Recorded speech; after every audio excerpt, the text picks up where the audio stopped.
So as the first four was going off last night, the Spurs tipped off at our Frost Center in another home game. They wore their delightful brown uniforms and performed much like the brown stain that those uniforms represent to me. Ugly but fierce battle with the Dallas Mavericks. Luka was off, but I'm going to give a lot of credit to the Spurs defense. He did get a triple-double, but he's a ball-dominant dude. But they were beaten by Kyrie. Kyrie just he was in his bag last night, and you weren't getting much. You weren't going to stop him. Good for the Spurs in somewhat limiting Luka. Kyrie is. I think we might look back when Dallas reaches the Western Conference Finals and go, yeah, this all started when Kyrie got really hot. You think right? that do you think they're capable? If Kyrie's on that level, yeah. I mean, you are a basketball encyclopedia, right? But name or how many people? It's got to be a small list. Are there when they're hot, as hot as Kyrie is? Oh, I agree. You can't stop Kyrie right now. And that's what I'm saying. Like, if he, I mean, I know this is about the Spurs, but that's why, like, I feel some solace in this because he's in that zone right now. And I think that, basketball media and basketball fans, then again, the night that Dallas, again, I'm being really hypothetical and giving them an incredible amount of grace here, but like the night they toppled Denver in the Western Conference Finals or whatever, everyone will look back and say, like, that started with the Kyrie shot against the Nuggets. Right. You know what I'm saying? Like, it kind of has that feel.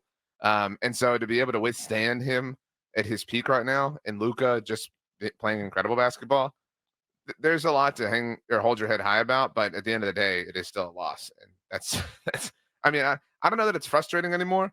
It just kind of is what it is. But I do expect this to be the last game against this team where the Spurs aren't competitive for a very, very long time.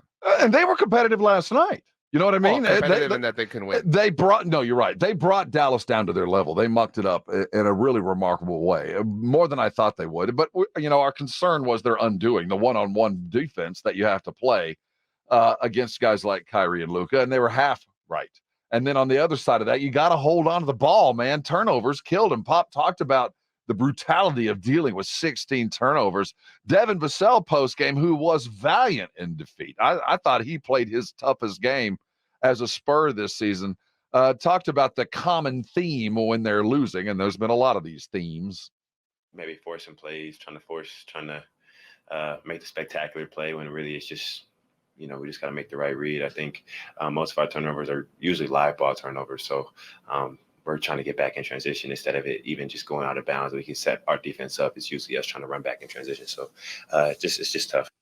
A lot of things have to go right for things to go right. You know what I mean? And sins of commission add up. And he said it. I mean, a lot of our turnovers are happening in live ball situations where they're trying to make the great play instead of just the play. And sometimes that more than once last night, Dallas let them play into their own ineptitude. Just because you're swinging the ball doesn't mean you're doing it right. And last night I thought there was a lot of unnecessary ball swinging. You can take that however you like. Yeah, I mean, there is a little, sometimes the Spurs take three rights when they could have taken a left. You know what I mean? And sometimes making a situation, I wouldn't say more complicated, but just adjusting it in a way that it doesn't have to be. Sometimes it's simple. And I think that they're so young and they're so inexperienced that trying to coach them is overwhelming. You know what I mean? Like, you almost kind of have to just let them be green and toss them into the deep end of the pool. But they've been in this deep end for a very long time and they can't seem to salvage themselves. I mean, this is one of the better losses, I suppose, but I mean, it's 6 in one half a dozen in the other. It's just, we continue down this path and it is never not frustrating. Victor played 32 minutes last night, 12 points, 3 assists, 6 rebounds. You were going to take the over on points. Yeah, I was 12, 3, and 11. Told you. Were his line there. But, he's still, the great thing about Wemby is while the offense wasn't there and while there were 32 minutes, it was about 20 really tired minutes. He looked like he was kind of up against the wall for a lot of it. Post game, Trey, who gets game ball last night, Trey Jones just played really well. Hit very appropriate 3-point shots, distributed 9 assists. I just thought he played as good as he could, considering the situation he was dealing with Kyrie, as hot as he was. But he talked about in the post game, while Victor was not extraordinary, his value is so much deeper on a bunch of different levels. Defensively, he matters all the time, and Trey talked about it. Right. Yeah, I don't think his offensive game affects his defensive game at all. He's always going to come out defensively and play his game defensively. Whether the shot's going in or not, that won't change how he plays the game. He's a super competitive guy. He wants to win more than anybody, and he's going to do everything he can to help us win. If his shot's not going, so be it. He's going to continue to bust his ass on the defensive end, try to get every rebound, every block shot, and offensively, he'll continue to try to make the right play, whether that's scoring, finding guys. He tries to do everything he can to help the team win. Trey Jones post game, though the Spurs did not, and Wemby didn't have his best game, the defense that they played against the Mavericks might have go down as some of their better defensive efforts. They fought last night. And, Wemby wasn't offensive, but defensively he's that presence. And as we, wind down to the end of the season, I think there's no debate that he's Rookie of the Year. Those votes are already kind of cast and it's done. But Defensive Player of the Year is one that people are talking about whether he deserves or not for a lot of reasons. The team isn't that good. There's a guy out there that's doing really well in Gobert, but we're getting closer and closer to the finish line as the votes are going to be tallied for the regular season. And there's some guys of note that are starting to fall into the Wemby line, RJ. Yeah, I mean, I know that you and I have been slower than some people around the station to put some serious steam behind the look. Wemby's Rookie of the Year. There's no question. I mean, I don't even think this is a debate at this point or a talking point. It's just that assumed. But Pledge, I will give a lot of credit to. Pledge has been screaming that Wemby deserves Defensive Player of the Year. There is an argument to be made, and I think that last night is a great example of it. Granted, there was some team-wide defense happening, but if the Spurs can do things like that across the rest of the season, if the team's floor can rise, then it helps his candidacy all the more. How much should you push for it, though? Because last night, 32 minutes of effort. He wasn't just loafing, but he was obviously not his 100% vibrant self. I think it's a difficult thing to parse because even at not 100%, his defensive efforts are so swathing. I mean, he's just such a problem. But I will say, and this is the one of the cons to his size. When he's not feeling himself, it takes a long while to turn that whole body around. I mean, and you're right. He can be a bit slow, and that can create some problems for the Spurs. I didn't feel like last night was Wemby's best defensive game, but it was kind of the Spurs' best defensive game, if that makes sense. And I feel like we hadn't had those two things happen at the same time ever this season. So the energy matters, but how could he have had full energy, Rob? He was just in Austin having all the fun in the world. He's coming off spring break. He's got to sweat out some of that cheap beer. Right, exactly. Cougs on our brigade bar, as talented as he is, he's still a center trying to cross up a guard. Right. Yes, and I'll take a 6 out of 10 from Wemby. A lot of those turnovers are falling directly on what Cougs put there. But and some of those are, Pop is going to overlook. Of the 16 turnovers, I didn't check the line. I think Wemby had 3 or 4. He's going to overlook those because those are Wemby trying to become what they want him to be. And he is going to be crossing guys up. And it works kind of, but it's hard to get used to. He had 5 of the 16. See, so. I mean, it's hard to scream turnovers, but it's your guy who has a usage rate of 100% or should be, Well, Luka had 4 to that point. I mean, you live and die with your superstar, and that's a proper way to live. And yeah, the way that they're used, you're going to see a few turnovers. But the topic now is finishing strong. Rookie of the Year is Defensive Player of the Year in the making. Bill Simmons, Ryen Russillo, Simmons. Bill Simmons, and Ryen Russillo went back and forth regarding Rookie of the Year. I just think it's important to define that there actually is a line for every single person that's like, no, it's only about winning. It's like, yeah, but there could be a statistical line that would make you go, okay, I can't deny this anymore. All right, right now they're 23rd net rating defense. You can net rating the shit out of me. Throw the differentials. How can you have the defensive player of the year and be 23rd in defense, though? That's because ridiculous. you've watched him, and he impacts the game defensively more than any player in the league right now. More than Rudy Gobert? I believe so. Yes. Yeah. So you're gonna count the last 6 weeks and not the whole season? You're gonna be that guy? Because Wemby was Wemby was like a deer on ice in some of those games the first 2 months. I think that should count a little bit. A deer on ice. He wasn't altering any shots whatsoever those first 2 months. But I just think he's. What feed do you have? Who's your? I just think he's a different guy. I think he's settled in. There's a swagger, and I don't know. He just seems like he's figured it out. I don't know if that means he should be the defensive player of the year. Well, what makes you the defensive player of the year other than being the best defender in the NBA? That's Bill Simmons and Ryen Russillo talking about it. And I get the fact that this is an all year award.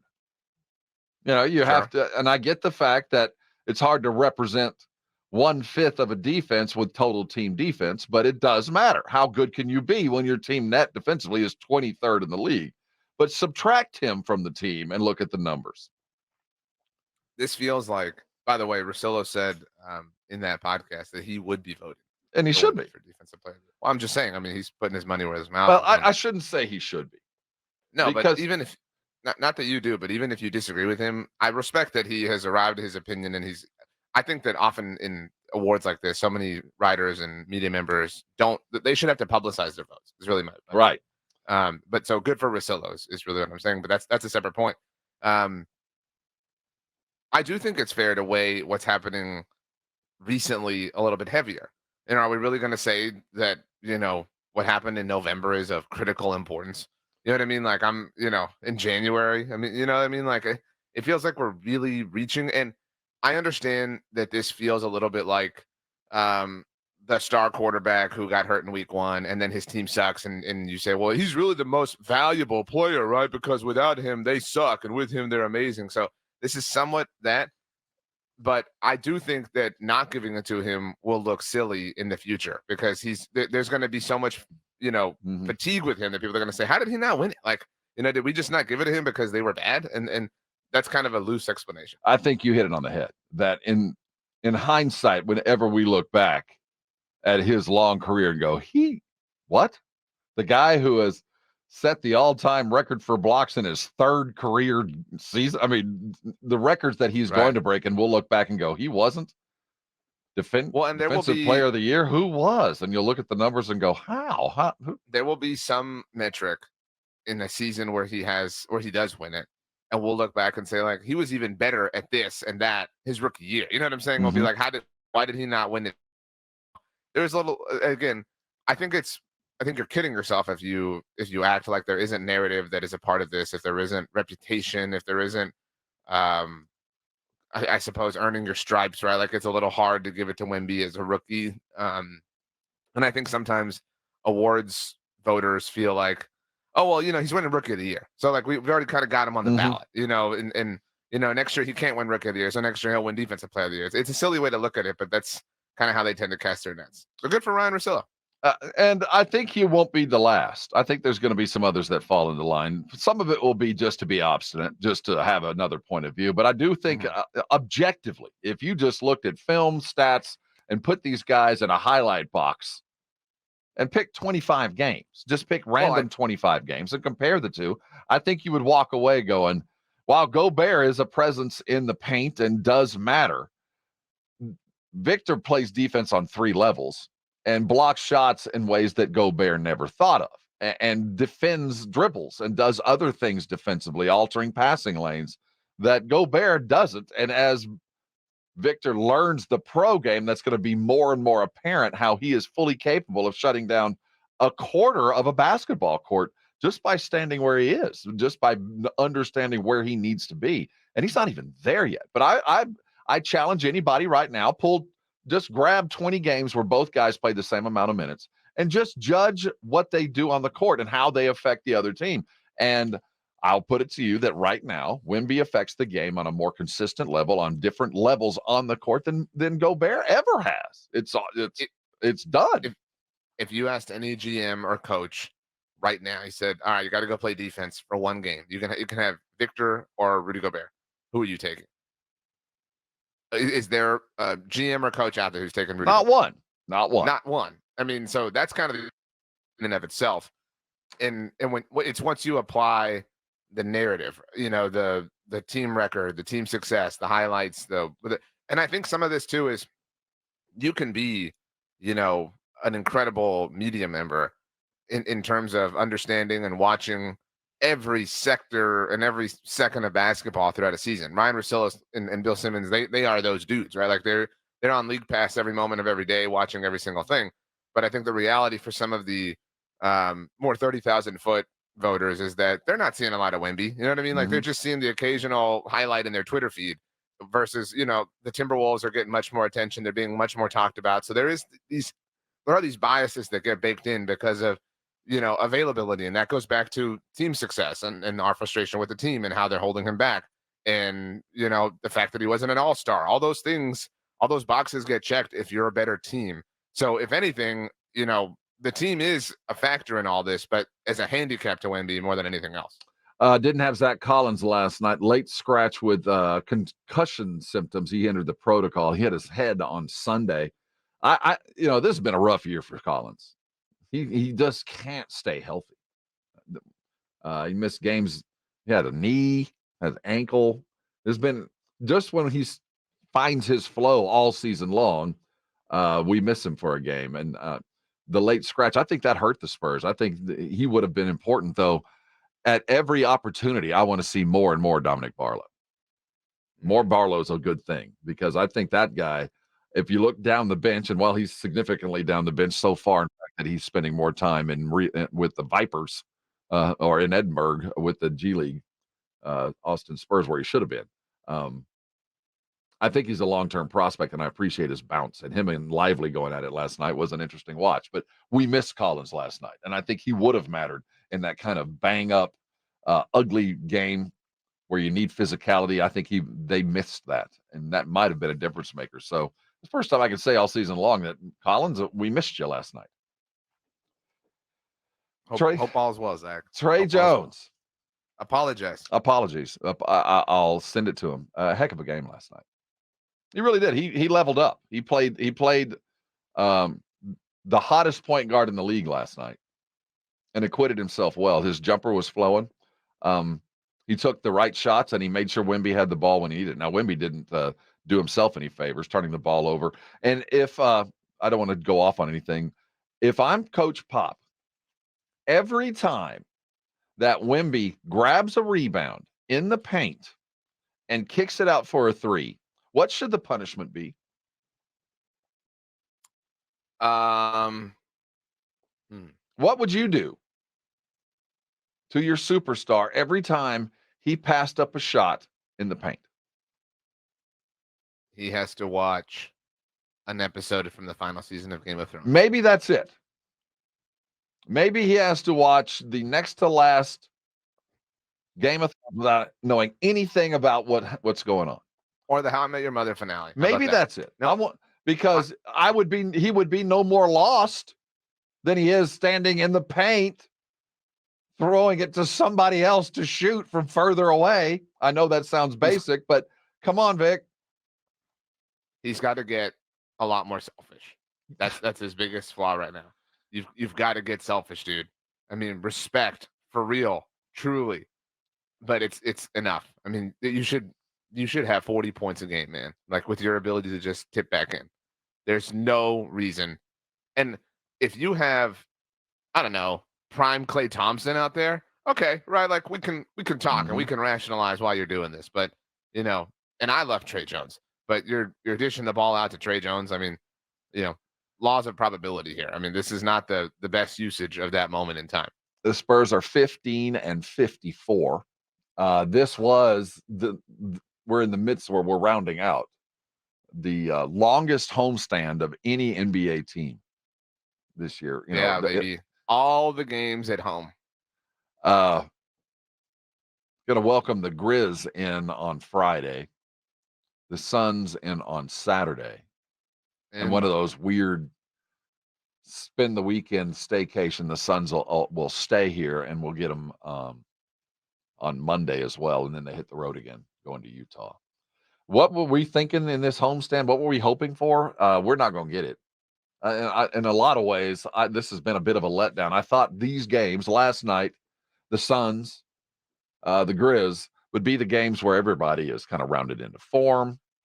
The offense was clicking, that we would see the very best, and then we'd start to wind this season down. But we didn't get that. Though last night, we almost got it. It would have been ugly, but it would have been a W. The Suns are a team that they need to find their way. I'm worried about playing the Suns in back-to-back because this is a bunch of vets getting ready for playoffs. I agree, but I could see the first one just being like, it's a Saturday night. You know what I mean? I could see the Spurs showing up and showing out and getting a big, legitimate home win, and then falling completely flat and just get smoked on Monday. I mean, it kind of has that vibe. You know what I mean? They don't have the resolve to handle a big-time team with big-time veterans, at least. Mm-hmm. I know it's not back-to-back days, but in back-to-back games. That's, the Suns will kind of play with their food a little bit on Saturday night, and they'll give the Spurs a nice moment, and they'll come in the building on Monday and just. Well, the good news is the next team we see, the Grizzlies, are god awful. They are headed south. They have lost 3 straight. The Kings handed it to them when last they played in overtime. Tonight they have the Warriors, which might help them kind of bounce off the snide because the Warriors, it's over for them, man.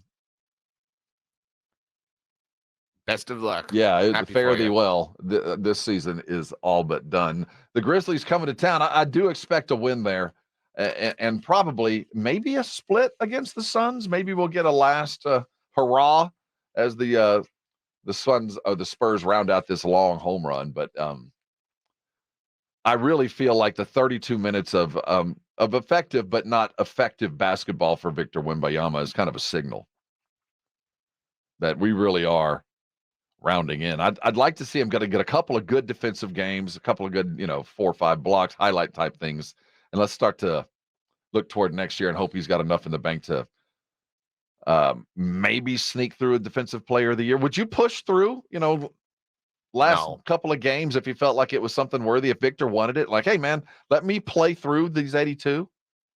Let me get 73, 4 games under my belt, and if I could pull out 4 or 5 blocks there at the end. Kind of like if you had a legitimate chance, then yes.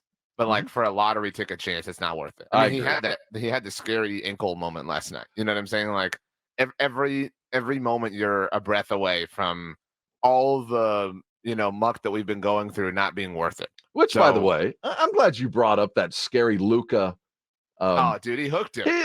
We're looking at the injury, the replay 3 consecutive times. Sean was like, he hooked him. And then again, he hooked him. No, it was completely obvious and so evident.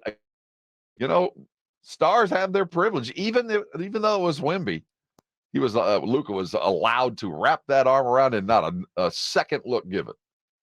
He'll get there himself, but last night he didn't have the credentials to draw a call. Yeah, that was one of those moments where you go, ooh, and then they replayed it, and you're like, that could be an ankle, could be a knee, could be both. Maybe we should go rest. Maybe we should sit it down. As we talk about winding down and getting ready for the Olympics, Team USA, they've already released their schedule for the Paris Olympics. We forget what a big deal the Team USA can be in Paris. We're going to be sending our best this year. It's not like they're going to Beijing. Right. No, they're going to have a good time. There's no question about it. And we'll be getting a chance to see a couple of those guys as Devin Booker and Kevin Durant will be in town directly. The Grizzlies next. Can the Spurs close out the win streak? We'll keep you aware as we do it every day. It is Talking Silver and Black. Make sure you're subscribed to such things. That's why it lands in your inbox or you are aware of it when it's being done all the time.